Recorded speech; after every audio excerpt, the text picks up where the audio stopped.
Un mouvement se fait entendre dans le sport professionnel. Une surchauffe. Un ras-le-bol. J'ai envie de rentrer chez moi. Libérez-moi. J'en peux plus. Des envies d'ailleurs. À en croire ces athlètes, certaines facettes de leur sport seraient devenues trop difficiles. Va a llegar un momento donde vamos a tener que ir a la huelga porque es la única manera de hacer nuestra voz entendible para lo que deciden. Vu de loin, ça semble fou. Comment peut-on vivre de sa passion, bien en vivre même et se plaindre? Est-ce que la situation des sportifs a changé ou est-ce que la société est juste plus apte à les entendre? Moi, je pense que les joueurs de très très haut niveau, bien sûr qu'ils doivent faire grève. Pour comprendre les joueurs pros, faisons un petit jeu. On va comparer des critères, 4 sportifs et 4 autres extra-sportifs pour mesurer la pénibilité dans le sport professionnel. On va confronter des disciplines en attribuant une note de 1 à 10 pour chaque critère. Le sport avec la note la plus élevée sera désigné officiellement comme le sport le plus fatigant. Vous vous en doutez, j'ai pas pu prendre tous les sports, j'ai dû prendre ceux avec suffisamment de data disponible. Et pour comparer ce qui est comparable, on parlera de cyclisme, de natation et d'athlétisme dans une autre vidéo. Avant de m'allumer dans les commentaires, rappelez-vous que tout ça est subjectif et sert surtout à parler des enjeux de la seconde partie de la vidéo. On attaque avec ce qui fait débat actuellement, le nombre de matchs joués par saison. Alors qu'au foot US, un athlète joue en moyenne 20 matchs par an, un joueur de NBA en joue 80, voire un peu plus s'il participe aux compétitions internationales. On reste loin du baseball où un joueur peut jouer jusqu'à 162 matchs par an. Avec moins de 40 matchs par saison, on retrouve les sports avec des contacts et des chocs importants. Mais dans le sport professionnel, il y a une vraie différence entre les sportifs jouant pour leur équipe nationale, que j'ai appelé les joueurs stars, et les autres. Ça sera important pour le reste de la vidéo.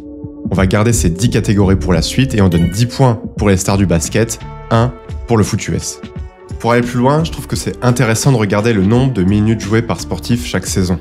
C'est un argument intéressant, car si les joueurs NBA ont plus de matchs, dans les faits ils jouent bien moins longtemps, les matchs sont plus courts et les remplacements plus fréquents. On retrouve le tennis et le foot en haut du classement. On peut aussi regarder les kilomètres courus chaque saison. C'est assez similaire, sauf que le tennis passe de la première à la 7e place. On a donc ces 3 premières caractéristiques qui mesurent la répétition de l'effort et l'endurance des joueurs. Mais si on en restait là, le rugby serait pas loin de la dernière place et je pense que je pourrais plus retourner dans le sud de la France. Heureusement, l'intensité d'un sport ne se résume évidemment pas qu'à un temps de jeu ou à des kilomètres parcourus. Il faut aussi prendre en compte la rugosité de l'effort. On va donc parler des chocs reçus, entraînant une période de récupération plus importante.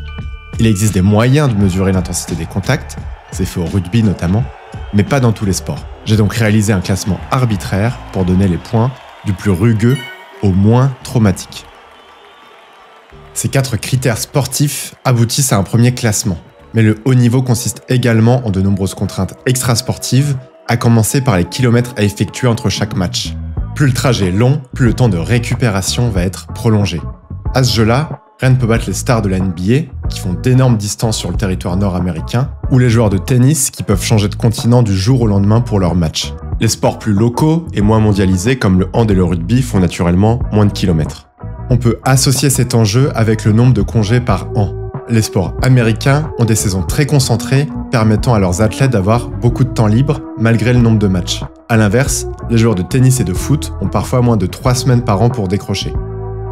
J'ai également donné des points pour l'exposition médiatique, un élément pas facilement quantifiable, mais qui participe à l'accumulation de la fatigue. On pourrait débattre pendant longtemps, mais la pression dans le tennis me semble folle, que ça soit sur le terrain ou sur les réseaux. On retrouve en bas du classement des sports moins exposés, où la majorité des sportifs peut poursuivre une vie normale. Mais oui, on va devoir en parler. L'argent. Qu'est-ce qu'une vie de contrainte si je gagne 1 million par mois? C'est ce critère qui va pas mal polariser les débats. Les joueurs de foot peuvent-ils se plaindre alors qu'ils gagnent minimum 12 fois plus que les handballeurs et 50 fois le SMIC? On y reviendra.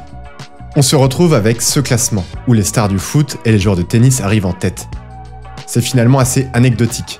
Vous pensez sûrement à d'autres catégories pour différencier les sports. Mettez-les en commentaire. Où on pourrait effectuer des pondérations par le salaire par exemple.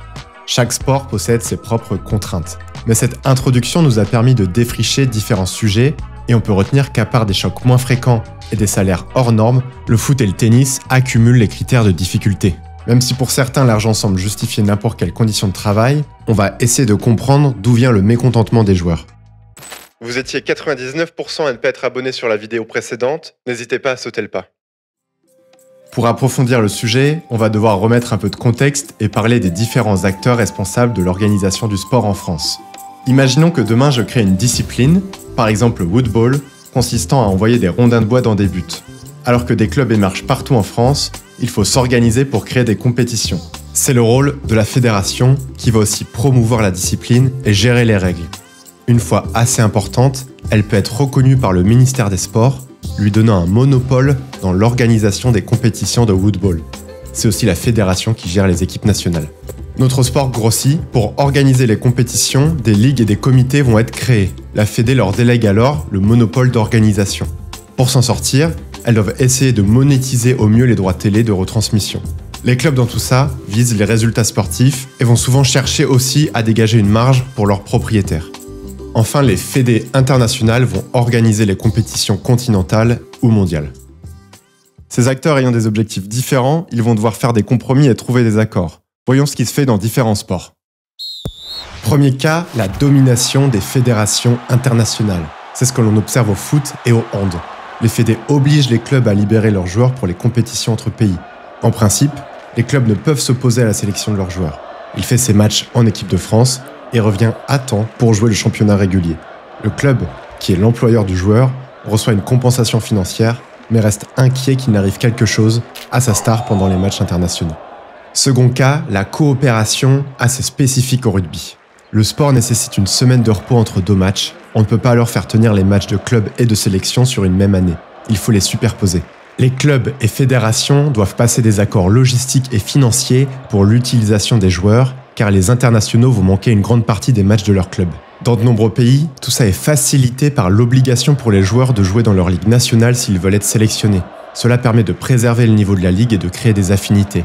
Ils doivent alors choisir entre aller à l'étranger pour toucher un plus gros salaire ou jouer en équipe nationale. Un dernier exemple, la mésentente entre ligue et fédération qui existe au basket.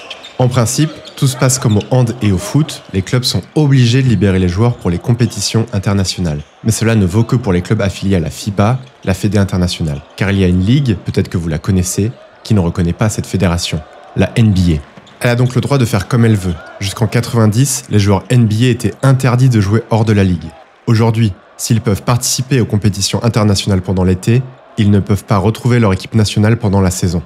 Une bonne entente entre ligue, club et fédération va permettre de préserver les joueurs. À l'inverse, un manque de dialogue va retomber sur les sportifs, souvent tiraillés entre leur club, qui les paye, et le prestige de la sélection nationale. Pour aller plus loin, concentrons-nous sur ce qui a fait débat récemment, la hausse du nombre de matchs dans le foot.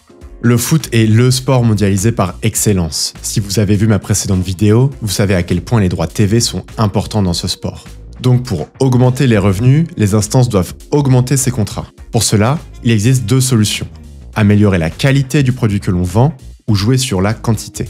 Concernant la qualité, on peut prendre l'exemple de la refonte de la Ligue des Champions ou de la nouvelle Ligue des Nations permettant aux grandes équipes de se rencontrer plus souvent. Pourquoi pas? Concernant la quantité, les fédérations internationales et européennes ont plusieurs stratégies. Augmenter progressivement le nombre d'équipes autorisées à participer à une compétition. En 50 ans, la Coupe du Monde est passée de 16 équipes nationales à 48, multipliant par 3 le nombre de matchs à diffuser et donc à monétiser. Cet élargissement permet de faire participer plus de pays, mais baisse le niveau d'entrée et donc la qualité des matchs. Il est possible aussi d'ajouter des matchs aux compétitions existantes, comme ça a été fait pour la Coupe du Monde des clubs, la Ligue des Champions ou la Coupe du Monde. Enfin, la dernière option consiste carrément à créer des nouvelles compétitions. Cette stratégie de la quantité est observable dans d'autres disciplines. On l'a vu, les franchises de baseball jouent 162 matchs par an. Mais on peut aussi miser à l'inverse sur la rareté. Au football américain, la saison n'est composée que de 17 matchs. Alors oui, je sais, ces sports sont très différents et pas forcément comparables, mais ça reste néanmoins des stratégies assumées. Au baseball, de pouvoir vendre des billets à 10 $ tous les soirs. Au foot US, de proposer des shows hors normes, alors que les joueurs pourraient jouer une dizaine de matchs en plus sans souci. Le foot est donc dans un entre-deux. Les clubs et sélections les plus prestigieuses sont amenés à se rencontrer plus souvent, augmentant la qualité théorique du spectacle, mais dans le même temps, la hausse du nombre de matchs, du nombre de compétitions vient banaliser le reste de la discipline. Des signaux montrent une réelle saturation chez certains spectateurs, ce qui pourrait tendre à une dévalorisation du sport. Enfin, la hausse du nombre de matchs augmenterait le risque de blessure. La FIFPro, organisme représentant les joueurs, estime qu'au-delà de 55 matchs joués par an, le risque de blessure augmenterait drastiquement. La situation pousserait même des joueurs à choisir les matchs sur lesquels ils se donnent à fond, participant une nouvelle fois à la dévalorisation du sport. Si cette hausse est bien visible dans les compétitions les plus prestigieuses, c'est pas le cas du reste de la discipline. La Ligue 1 est passée de 20 à 18 clubs et la Coupe de la Ligue a disparu. Ce trop-plein de matchs ne concerne en réalité que 2% des joueurs stars, jouant potentiellement 70 matchs par an et ne profitant que de 2 semaines de repos l'été. La grande majorité des footeux ne sont pas internationaux et ne jouent pas la Coupe d'Europe. Les joueurs stars étant les plus audibles, ils savent se faire entendre. Une fois ces observations faites, comment peut-on expliquer le mécontentement actuel des joueurs ? Pourquoi ces appels à la grève ne se sont pas faits plus tôt ? Si on remonte dans le temps, on peut retrouver des pros qui jouaient sur les mêmes cadences, comme Lampard et sa saison à 72 matchs en 2006. Alors, l'appel à la grève évoqué par Rodri ou Koundé peut être expliqué par les récentes décisions de la FIFA et de l'UEFA d'augmenter le nombre de matchs de presque toutes leurs compétitions. Mais je pense que d'autres phénomènes doivent être pris en compte. En reprenant l'exemple de Lampard, à 21 ans, le Britannique avait joué 98 matchs. C'est près du double de David Beckham, mais plus de 2 fois moins que Jude Bellingham. On peut se dire que c'est une exception, mais c'est un phénomène observable dans toutes les équipes nationales. On fait jouer les joueurs de plus en plus jeunes. Il n'est plus question de les préserver, de leur donner du temps de jeu petit à petit. Il faut dénicher les pépites au plus jeune âge afin de les valoriser et de tirer une somme importante lors de leur transfert. Cette surutilisation a des conséquences encore peu documentées. Mais une professionnalisation de plus en plus jeune, associée à des cadences de matchs intenses et des préparations physiques hyper exigeantes, pourrait pousser à des retraites anticipées. Enfin, cette nouvelle génération semble pouvoir évoquer plus facilement les questions de santé mentale. Ce sujet complexe et qui n'est pas lié uniquement aux cadences ou à l'intensité d'un sport, mériterait une vidéo à lui seul. Mais parler de santé mentale reste tabou dans le foot pour plusieurs raisons. Comment se plaindre quand on gagne autant d'argent et que l'on évolue dans un environnement si viriliste ? Il suffit de regarder les commentaires sur un récent article de l'équipe sur le sujet pour voir que dans l'imaginaire de certains, on ne peut pas être riche et se permettre de se plaindre de ces conditions. Malgré ça, la prise de conscience qui a émergé via le tennis, la gymnastique mais aussi le rugby commence à déborder sur le football. Alors, à qui la faute ? On montre souvent les coachs du doigt pour la surutilisation de leurs joueurs. Mais les entraîneurs n'ont désormais plus le temps de construire un groupe sur le temps long. Ils ont une nécessité de résultats au bout de quelques matchs et ne peuvent pas se permettre de développer les joueurs en les protégeant. On peut aussi critiquer les clubs, qui ne se privent pas pour faire des tournées d'été dans des pays exotiques pour gonfler leur tirelire. Mais le regard se tourne surtout vers les instances qui veulent valoriser leur compétition sans prévoir l'impact sur les joueurs. Quand le dialogue est plus fluide, au rugby par exemple, des accords sont créés pour préserver les joueurs tout en garantissant l'attractivité d'une ligue et la compétitivité de l'équipe nationale. Même si les accords sont facilités par l'obligation de jouer dans le championnat local, la recherche de compromis reste permanente. Cela permet d'avoir des effectifs plus grands, compensant le départ des internationaux. L'an dernier, le Stade Toulousain a utilisé 55 joueurs différents. Enfin, quelle est la responsabilité des joueurs ?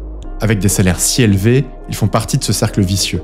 Une baisse des salaires générale permettrait de lancer une dynamique. Mais pour cela, il faudrait des décisions fortes de la FIFA comme l'instauration de salaires maximal partout sur Terre, la limitation de nombre de matchs par joueur ou l'instauration d'un nombre de congés minimum. C'est la fin de cette vidéo, merci d'être arrivé jusque-là. N'hésitez pas à liker, à partager et à vous abonner, c'est important pour le lancement de la chaîne. Merci et à bientôt.